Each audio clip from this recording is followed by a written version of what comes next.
Sydenham House. In 1808, a report on schools in Essex listed 4 schools in Rochford, plus a Sunday school. One of these schools was Mrs. Anne Allen's boarding school, run from 28 South Street, as yet not known as Sydenham House. Mrs. Allen continued to run her boarding school until 1845.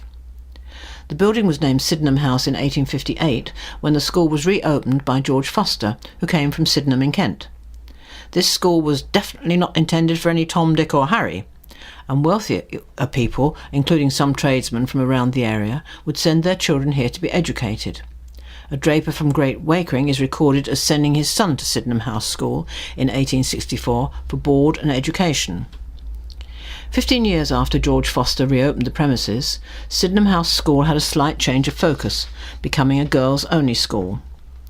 Mrs. S. Raynham had set up a school for young ladies in part of King's Hill, making it available for both boarders and day pupils. She moved her school to Sydenham House in 1873, although may well have also continued using part of King's Hill for a while longer.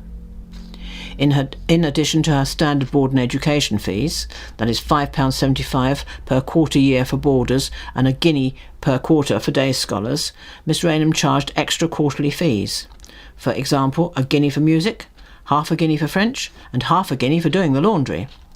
It is interesting to see the continued use of pricing in guineas, even though the coin had been replaced as the major unit of currency in 1816. The name guinea was used to indicate the amount of 21 shillings, that's £1 and 5 pence in decimalised currency. The guinea had an aristocratic overtone, and hence the pricing would have probably appealed to the upper classes. Sydenham House is a 2-storey Grade II listed building. Many features are from the late 18th century or possibly of earlier origin. It has a red brick frontage and plastered north wall.